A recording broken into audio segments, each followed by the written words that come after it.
Esse assunto é de extrema importância para você. É um assunto que foi abandonado, é um assunto que as demais igrejas deixaram para trás, não sei porquê. Outras igrejas parece que tem um arrepio com esse assunto, também não sei porquê, mas ele é de extrema importância, é um assunto maravilhoso e é o que Deus quer para a sua igreja.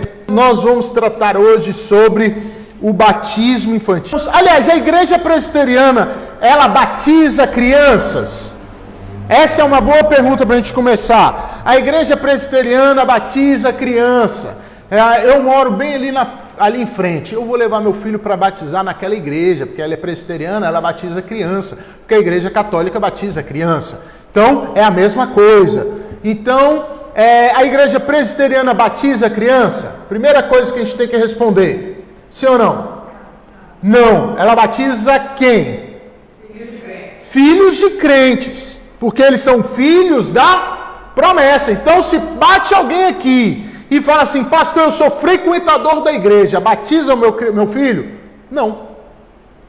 Por que, pastor? Eu frequento. Mas você ainda não assumiu o seu compromisso. Eu não sei no que você crê. Você frequenta. Mas você ainda não aderiu o quê? Todo o sistema da igreja. Você não abraçou, você não casou com a igreja. Você não assumiu o compromisso que deveria assumir com ela. Então nós não batizamos crianças. Qual é a razão que nos leva a entender que os adultos precisam ser batizados e as crianças que são filhas de adultos que creem devem ser batizadas? Qual é a base para isso? Alguém sabe? A base dessa doutrina chamada batismo infantil, que a igreja católica batiza, mas não o conteúdo da igreja católica não é bíblico. Eles acreditam que a água salva.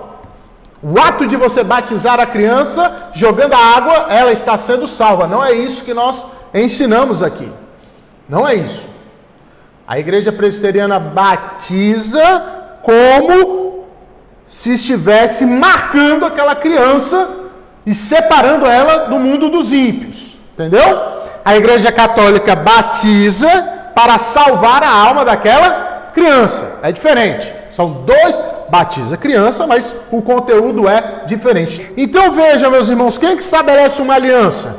Deus. Eu vou estabelecer a minha aliança entre mim e ti. Eu vou ser o teu Deus. E vocês serão o meu povo. Fecha essa aliança com quem? Só com Abraão? Isso aqui é uma aliança sendo estabelecida com Abraão.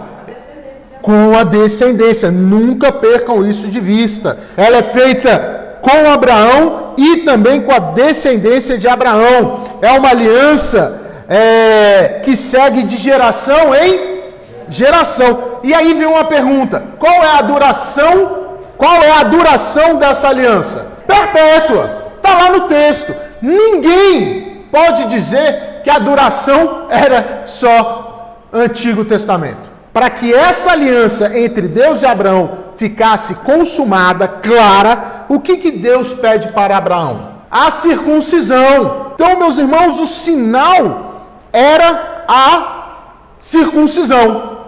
O sinal era a circuncisão. E quem deveria ser circuncidado? O que tem 8 dias. O que tem 8 dias. A circuncisão é a expressão da aliança que Deus faz, da separação que Deus faz, da tomada de um povo para si. Então, 8 dias. Aí eu te pergunto, com 8 dias, uma criança pode crer? Não. Mas por causa dos pais.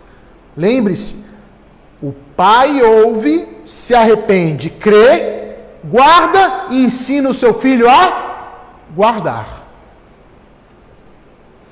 Essa é o compromisso. O ato de cortar o prepúcio salvava? Não. Da mesma forma que até hoje, se eu pego uma pessoa e batizá-la ela aqui, mesmo velha, isso não é garantido ela um dia sair. Porque eu não sei o coração das pessoas, só Deus. A água não traz salvação. É Deus. E o seu arrependimento é a manifestação visível, né? Dessa salvação. Então, 8 dias, meus irmãos. Deus estava separando um povo para si, o incircunciso, que não for circuncidado na carne do prepúcio, essa vida será o quê? Mas por que ela será eliminada? Quebrou a minha aliança. Quebrou a minha aliança. Então, meus irmãos, isso aqui é uma ordem muito séria. Essa marca separava aquela criança do povo ímpio. Percebam que Deus não está disposto a esperar que a criança chegue a uma idade mais ou menos adulta e ela se decida. Ele já está dizendo, essa criança é minha. Por que ele está dizendo isso? Porque não existe neutralidade. Ou é da aliança da serpente, ou é da aliança de Deus. Se eu sou crente e não marco ela, o que eu estou dizendo para o mundo? Que ela é da aliança da serpente.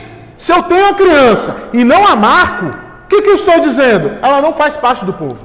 Não pode haver judeu, nem grego, nem escravo, nem liberto, nem homem, nem mulher, porque todos vós sois um em Cristo. E se sois de Cristo, também sois descendentes de quem? Abraão. E herdeiros segundo a... Que promessa é essa, meus irmãos? A promessa que apareceu lá em Gênesis 17. Então, o Gálatas, Paulo está o quê? Recuperando a doutrina e expandindo ela. Agora, não são só os homens. São os homens, são as mulheres, são as crianças. Todo mundo vai ser batizado, vamos cear. Mas você precisa compreender. Compreenda isso e traga o seu filho para marcar ele aqui. Traga o seu filho. Então, veja. No Novo Testamento, a circuncisão, ela acabou. Não havia mais a necessidade de derramamento de sangue, porque Cristo, como a Maria Cristina falou, Cristo havia derramado o seu sangue. O seu sangue. O seu sangue. Por isso, o sinal, a forma de administração, ele é mudado. Sai do corte, sai da cirurgia e passa para a água, o derramamento de água. Então, o sinal ele é mudado em Cristo Jesus e ele é passado para a água. Bem, o Antigo Testamento era de inclusão das crianças e isso era uma questão natural. Veja, quando Moisés vai libertar o povo, a ordem de Deus era quem? Só os adultos? Só os que crescem? Só os que tinham idade de entendimento? Era todo quem? Todo o povo. Por isso, meus irmãos, que culto tem que ser para todo o povo. Não tem culto do bebê, não tem culto das crianças, não tem culto das mulheres, não tem culto dos homens. Tem reuniões, mas culto é para todo o povo. Todo o povo. Todo o povo. Não tem culto da noite temática, não tem culto da boate gospel, não tem culto do louvorzão, não, são reuniões. Agora, culto solene é uma coisa, todo o povo. A criança tem que aprender desde pequenininha a se acomodar no culto, porque o culto é para ela, o culto é para o adolescente e o culto é para o mais velho, todo o povo, uma só família, meus irmãos. Veja aí, o que Pedro está dizendo? Para vós outros é o quê? Para vós outros é a promessa. Para os vossos, quem? Filhos. Então, quem que entende e se arrepende? Os pais, os adultos. E a promessa de estar incluído é para quem? Para os pais e para os filhos. É isso que Pedro está trazendo. Então, a compreensão teológica é a mesma. Passa do antigo para o novo. Para Pedro você que é adulto, você que não conhece Jesus, arrependa-te. Seus filhos, venha batizá-los. Então, Pedro respondeu: arrependam-se e cada um de vós seja batizado em nome de Jesus Cristo para perdão dos seus pecados e receberão o dom do Espírito. Pois para vós é a promessa e para os vossos filhos. Pedro traz a estrutura de Gênesis 17 novamente. Veja, vocês vão precisar circuncidar as crianças, o escravo, todo mundo que estiver dentro do povo. Não era isso que estava lá em Gênesis 17? Aqui é a mesma coisa. Vocês que se arrependeram, lembrem-se da promessa que agora é para os filhos de vocês também. Tragam aqui, tragam e batizem. Então a aliança é feita com os pais e com os filhos. É a mesma promessa que Deus fez com Abraão. E veja o versículo 41. Então, os que lhe aceitaram a palavra foram batizados, havendo um acréscimo naquele dia de quase 3.000 pessoas. Quem garante que aí não tinha criança? Não tem como dizer isso. Não tem como. O número é muito grande para dizer que não tinha uma criança, mas diz que todos foram batizados.